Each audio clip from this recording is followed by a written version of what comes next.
സുഹൃത്തുക്കളെ, ഞങ്ങൾ അരിപ്പയിലേക്കുള്ള യാത്ര തുടങ്ങി.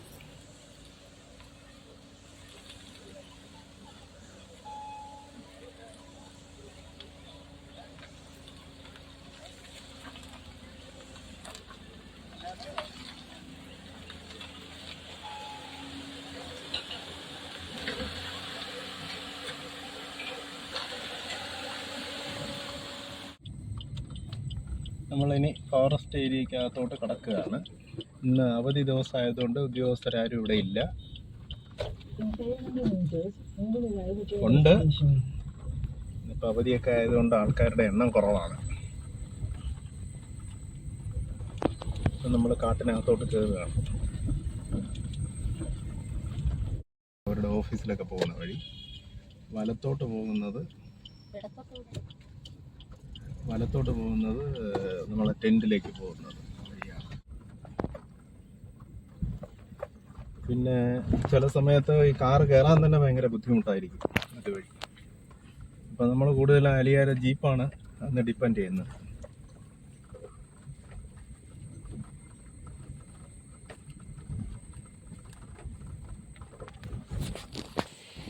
ഇവിടെ ഈ അരുവി കടന്നു വേണം.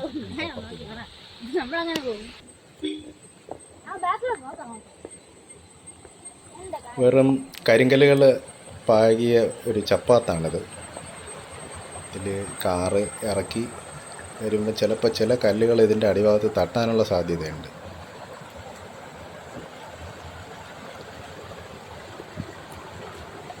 അത് അവിടെ ഒന്ന് വണ്ടി പിടിച്ചിട്ടുണ്ട്. വീല് ചുറ്റുന്നുണ്ട്, എന്നാലും കയറി വരുന്നുണ്ട്. ആ ഭാഗത്തൊരു കല്ലടിച്ചു.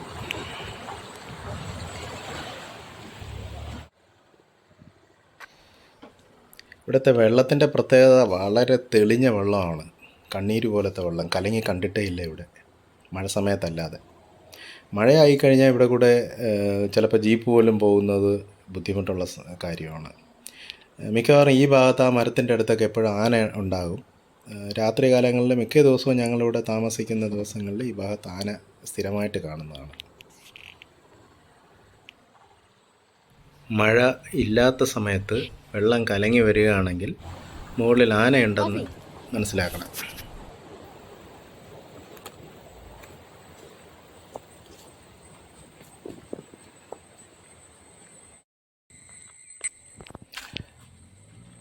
മഴ സമയം ആയിക്കഴിഞ്ഞാൽ ഇതുവഴി കാറ് കയറി വരുന്ന ഭയങ്കര ബുദ്ധിമുട്ടാണ്. വീല് ഇപ്പം തന്നെ സ്ലിപ്പാകുന്നുണ്ട്. നല്ല പൊക്കമുള്ള കയറ്റമാണ്. മണ്ണൊക്കെ ഇട്ട് നിരത്തിയിട്ടുണ്ട്. ഒന്ന് മഴ പെയ്ത് കഴിഞ്ഞാൽ ഈ മണ്ണ് മൊത്തം ഒലിച്ചു പോയി വലിയ കുഴികളും കിടങ്ങുകളുമായി മാറും. അത്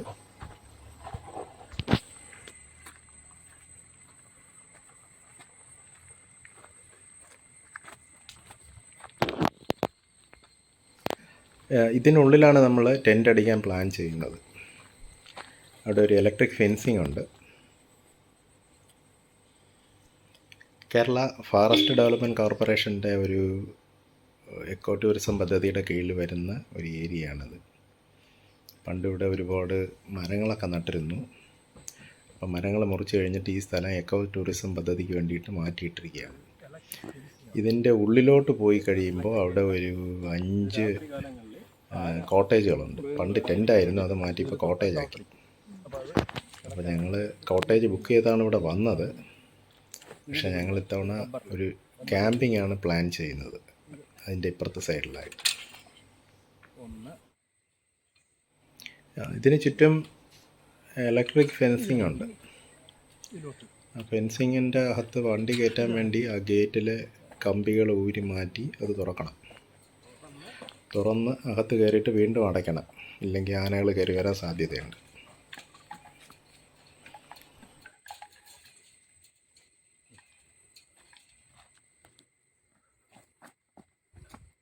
ഇത് നമ്മളെ വണ്ടി അകത്ത് കൊണ്ടുപോയിട്ട് ആരോ വിട്ടുപോയത് അവിടെ കിടന്നു.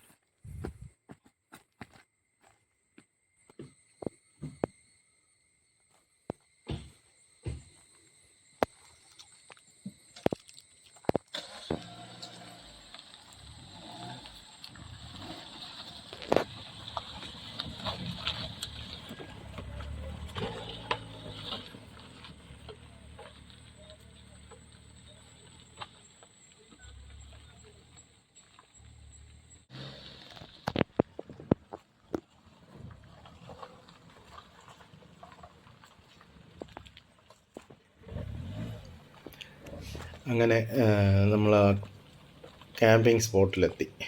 ഇവിടെ വണ്ടി പാർക്ക് ചെയ്തിട്ട് ഇവിടെയാണ് ഞങ്ങൾ ക്യാമ്പ് പ്ലാൻ ചെയ്യുന്നത്.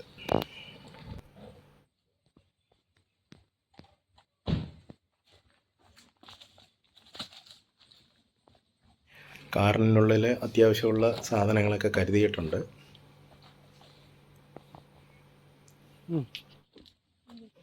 ഡിക്കിയിലെ ഹൈഡ്രാലിക് ലിഫ്റ്റ് അത് റിപ്പയറായിപ്പോയി. അത് റിപ്പയർ ചെയ്യാൻ പോയിട്ട് അവരുടെ സൈസ് സാധനം കിട്ടിയില്ല. അത് കാരണം ഇപ്പം മുള വെച്ചാണ് അത് പൊക്കി വെച്ചിരിക്കുന്നത്.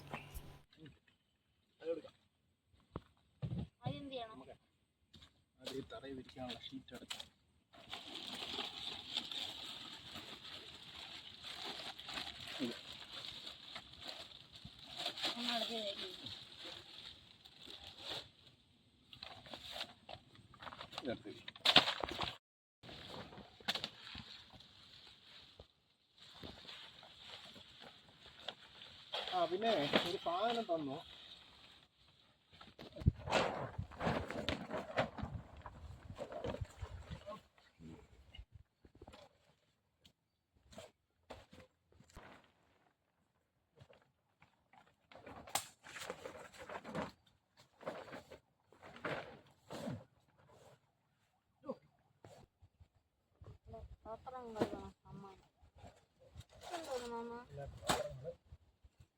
അത് മറ്റേ വാട്ടർ ഒരു ഉടക്കം തുടങ്ങിയിട്ടാണ് അത്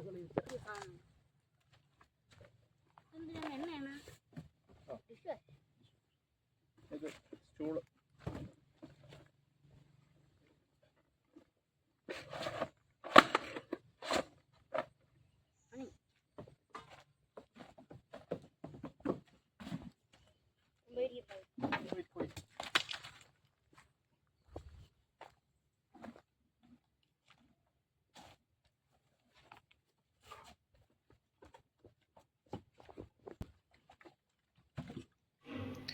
ഞങ്ങൾ പണി തുടങ്ങി. ഇന്ന് ഞങ്ങൾ 2 കുട്ടികൾ ഉൾപ്പെടെ 6 പേരാണുള്ളത്. വൈകുന്നേരം ആകുമ്പോൾ അലിയാർ എന്ന് പറഞ്ഞിട്ട് ഇവിടുത്തെ ഒരു ഗൈഡുണ്ട്, ഞങ്ങളെ പഴയ സുഹൃത്തുമാണ്. പുള്ളി ഇവിടെ എത്തും.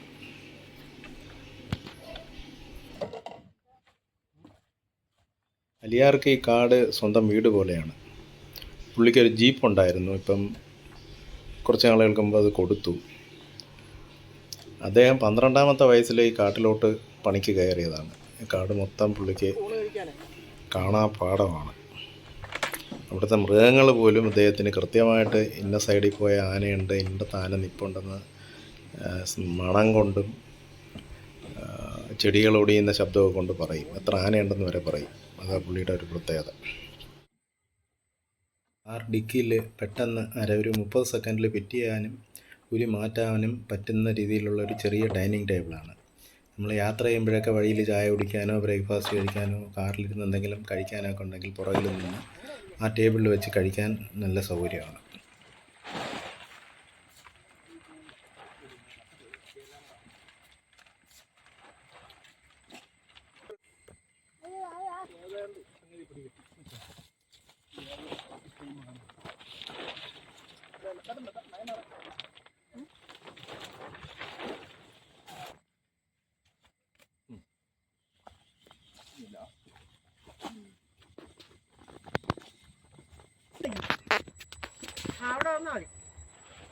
അലിയാർ എത്തിക്കഴിഞ്ഞു. അലിയാരെ ശബ്ദമാണ് കേട്ടത്.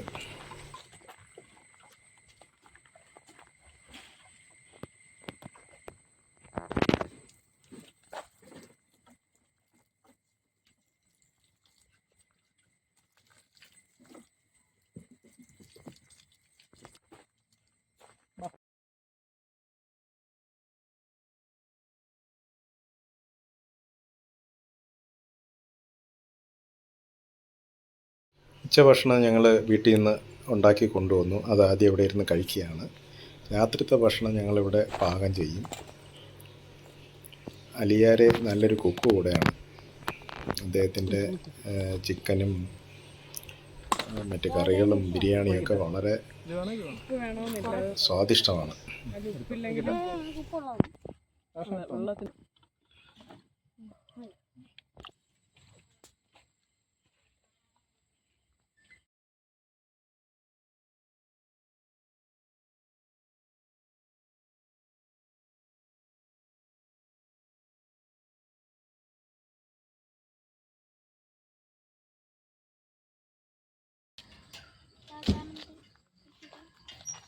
ഈ കാട്ടിൽ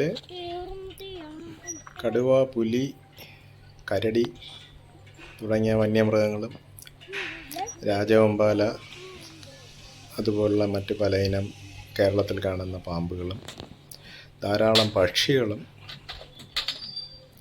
പിന്നെ മാവ്, മ്ലാവ് ഇങ്ങനത്തെ ജീവികളുമൊക്കെ ധാരാളമുള്ള സ്ഥലമാണ്. കാട്ടുപോത്തുമുണ്ട്. ആന ഞാൻ ധാരാളം കണ്ടിട്ടുണ്ട്, കാട്ടുപോത്തും കണ്ടിട്ടുണ്ട്. കരടിയെ കാണാൻ അവസരം കിട്ടിയിട്ടില്ല. പക്ഷെ ഞാൻ ഏറ്റവും ഭയപ്പെടുന്നൊരു സാധനം കരടിയാണ്.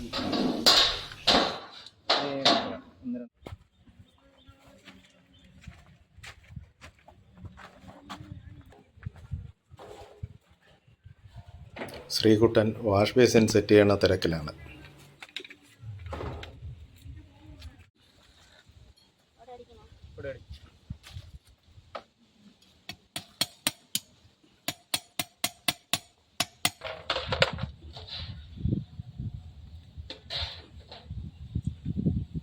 വാഷ് ബേസിനിലേക്ക് വെള്ളം എത്തിക്കാനുള്ള പൈപ്പ് സെറ്റ് ചെയ്യുകയാണ്. ടാങ്ക് കാറിൻ്റെ മുകളിലാണ് വയ്ക്കുന്നത്.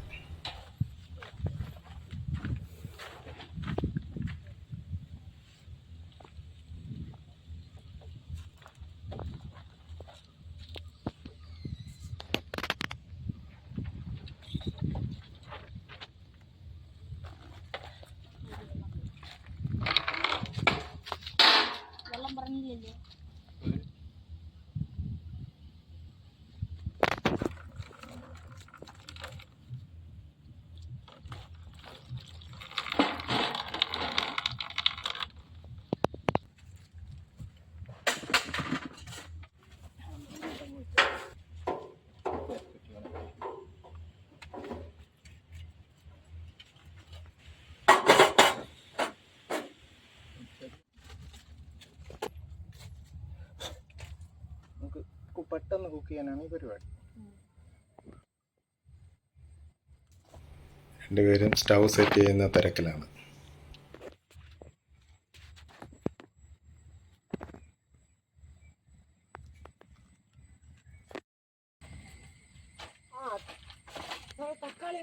രണ്ട് അടുപ്പുകളോട് കൂടിയ സ്റ്റൗ റെഡിയായി. ആദ്യമായി ചായ ഇടാൻ പോവുകയാണ് അതിൽ.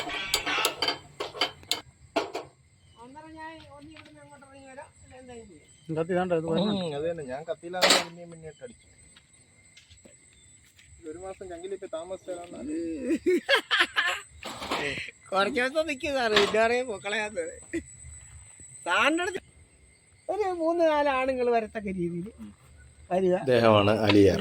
ഉച്ചയ്ക്ക് ശേഷം ഒരു 10 മണിക്ക് ശേഷം ഇവിടെ നിന്ന് കയറി അവർ വരുന്നതിന് പോയി. അല്ല, ഞാൻ പറഞ്ഞ അതല്ല, ഇപ്പോഴേ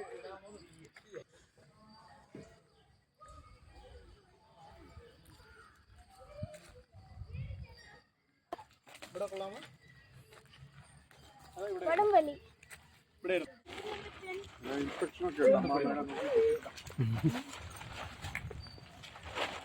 അങ്ങനെയല്ല, താഴേക്കിടുക, തിരിച്ചങ്ങിടുക.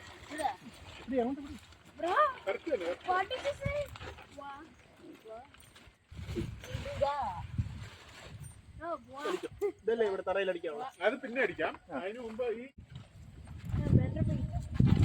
നിൽക്കും ഒന്നൊന്നേ അവിടെ രണ്ടുകൂടെ വെച്ചാൽ ഷേപ്പ് വരുള്ളൂ. തന്നെ എന്നാൽ അതുകൂടെ ഇട്ടോ, അതുകൂടെ ഉണ്ടോ ആ മൂലയിൽ കാണാൻ പറ്റും.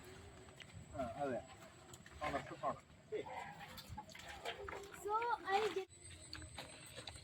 അതുവഴി ജസ്റ്റ് ഇതുവഴി ജസ്റ്റ് എടുത്താൽ മതി. ഇതുവഴി എടുത്താലും മതി. എന്നിട്ട് അല്ലല്ല, വിട്ടേ ഇവിടെ ലോക്ക് ചെയ്തിട്ട് എന്നിട്ട് പിന്നെ ലോക്ക് ചെയ്യും. എന്നിട്ട് ഇവിടെ അവിടെ ചേട്ടാ ഇവിടെ ഒന്ന് ലോക്ക് ചെയ്ത്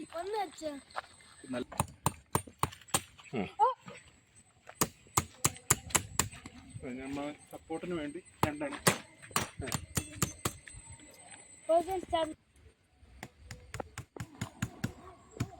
ഇതുണ്ട്, കാറ്റൊക്കെ ഉണ്ട്.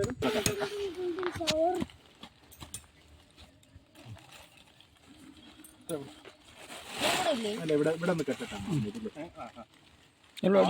മഴ പെയ്ത സ്ലീപ്പിംഗ് ബാഗ് എടുത്തിട്ട് ഹൈദരാബാദിൽ ആദ്യം കളിക്കാൻ വേണ്ടിയുണ്ട്.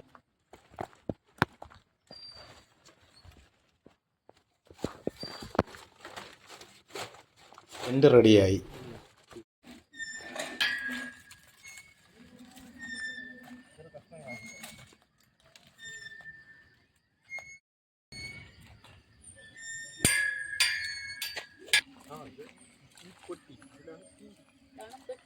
തീ കൂട്ടാനുള്ള വിറക് ശേഖരണം തുടങ്ങി.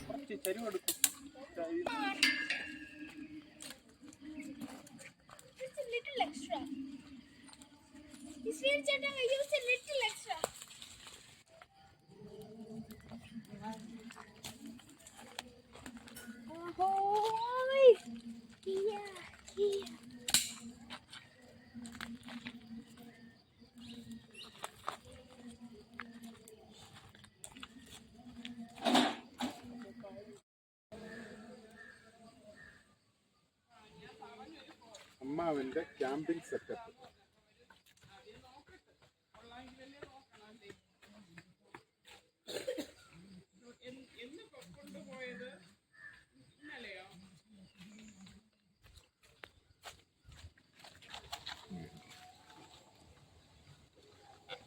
ഇച്ചിരിയുടെ മേളിലേക്ക് ആക്കണ്ട തിരി. എല്ലാവരും കുഴപ്പമില്ല.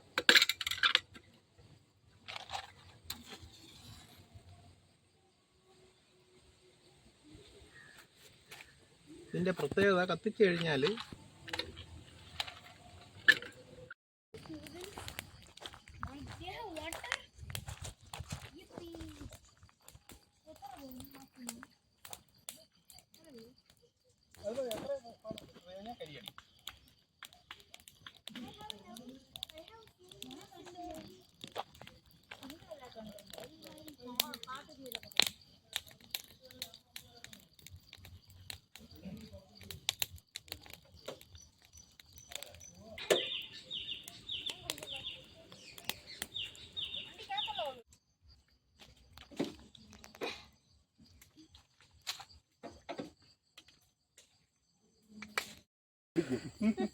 എന്നിട്ട് അമ്മാവൻ കിടപ്പ് വരെ അതിലേക്ക് ആക്കും. നോക്കിക്കോ, നിന്റെ കല്യാണം കഴിഞ്ഞാൽ അമ്മാവൻ എന്റെ കല്യാണം വരെ വെയിറ്റ് ചെയ്യാണ്. അത് കഴിഞ്ഞാൽ പിന്നെ അപ്പ കാമ്പർവാൻ എടുക്കുന്നു, സെറ്റപ്പ് ആക്കുന്നു, അമ്മാവൻ പോകുന്നു.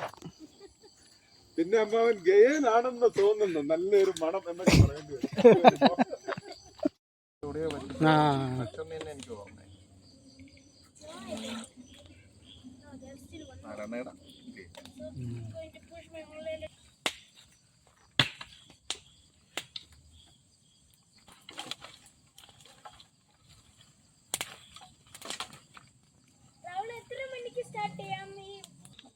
രാവിലെ എന്ത് ചെയ്യും? വെള്ളം തുറക്കില്ല ഇവിടെ.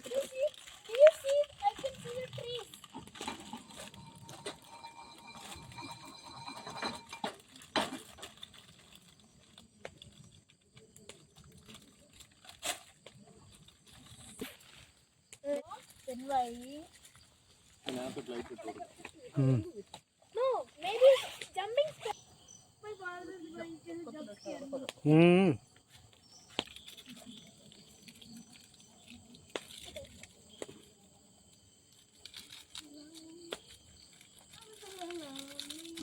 പിള്ളേരൊക്കെ ഉള്ളതുകൊണ്ട് ചുമ്മാ ക്യാമ്പിങ് പോലെയൊക്കെ പ്ലാൻ ചെയ്തു.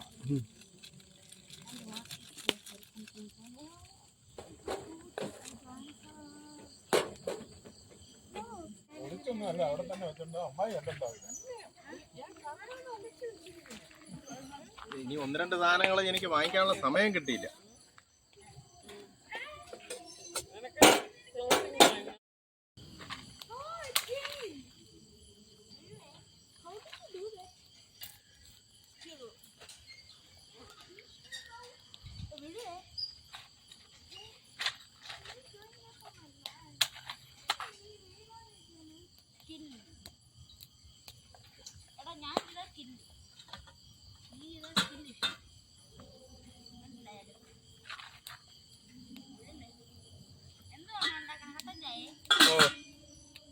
ആണോ നമുക്ക് വേണോടെ ശ്രീകുട്ടോ ഈ ജഗ്ഗിൽ പറയാം വെള്ളം എടുത്തിട്ട് അവിടെ പോയി. അത് അവിടെ മറ്റേ വാട്ടർ ഇത് വെച്ചിരിക്കുകയല്ലേ. ഫോട്ടോയില് നമ്മളെ വീടൊക്കെ നല്ല രസമുണ്ടല്ലേ. എൻ്റെ ഫോൺ ഞാൻ അവിടെ കൊണ്ടുവച്ചു. കാര്യമായി അല്പാന കാര്യം. ഫോട്ടോ ലൈറ്റ് നമ്മളെ കസാലയെ കൂടെ ഇങ്ങനെ പോണില്ലേ ആ തോട്ടിന്റെ ഓ ലൈറ്റ് അടിച്ച് ഇങ്ങനെ അങ്ങ് വെച്ചിരുന്നു ആനയുടെ അടുത്തോട്ട്. ആ എന്നിട്ട് ആന അറിയത്തില്ല ഞാൻ ഇതേ പോവുകയാണ് ആ തോട്ടിന് അക്കരെ കൂടെ. ആ ആ അന്നേരം ഞാൻ ചെന്ന് ആനയും ഞാനായിട്ട് ഇങ്ങനെ ഇരിക്കുകയാണ്. ഓ ആന ഇങ്ങനെ ഇറങ്ങൂല, ആ ആ കട്ടിങ് കിടക്കയില്ലേ. ഓ മനസ്സിലായി. ആ അവൻ ചാടി അങ്ങ് ഇറങ്ങിയില്ല, നമ്മളെ അടുത്ത് വരെയില്ല. ആ ആ ആന പൊളിച്ച് തിന്നോണ്ടിരിക്കുകയാണ്. എന്തരാ വരട്ടെന്നും പറഞ്ഞ് കത്തിച്ചങ്ങ് ഇട്ടു. കറക്റ്റ് അവന്റെ മോന്റെ അടിയിൽ തന്നെ നിന്നു. പക്ഷെ ഞാൻ മിണ്ടിയില്ല, ചലിച്ചില്ല. ആട്ടി ആട്ടി ഇരുന്നിട്ട് തുമ്പ കൈ ഇപ്പുറത്ത് കുഴിയുടെ അരുവിന് എത്താറായ ഒറ്റ അട്ടി അങ്ങ് കടിച്ചു. വിളിയും വിളിച്ച് ഒരൊറ്റ പോക്ക്. ഒരു 5-6 ദിവസം ആന ഇവിടെ നിന്ന് മാറിയിട്ടില്ല. ഓ ശരി. ആന ഒരു ബുദ്ധി അവിടെ പോവില്ല. ഒരു ദിവസം വന്ന നോക്കണം, നമ്മൾ ആ തോട്ടിൽ നിന്ന് ഇങ്ങോട്ട് കയറുമ്പോ ഒരു ബൗണ്ടറി ഇങ്ങനെ ഉണ്ട്. ഒരു ദിവസം വന്ന് ഫോറസ്റ്റാർ അറിയിച്ച് ആന പോണില്ലാന്നും പറഞ്ഞു. ആന വാഴ എടുത്തേ പോകും. ഇങ്ങനെ അവന്മാർ വന്നിട്ട് വിരട്ടിയൊക്കെ വിട്ട് ആന അങ്ങ് പോയി. പിന്നെ വിചാരിച്ച ആന വാക്കിടുണ്ടാക്കും.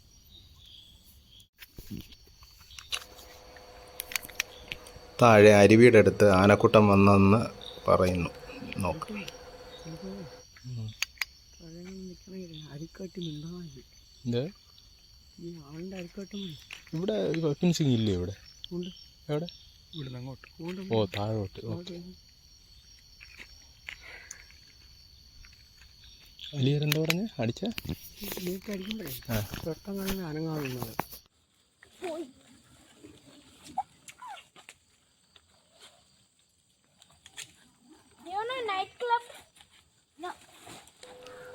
കുട്ടികൾ ടെൻറ്റിനകത്തേക്ക് ഉറങ്ങാൻ കയറി. Good night.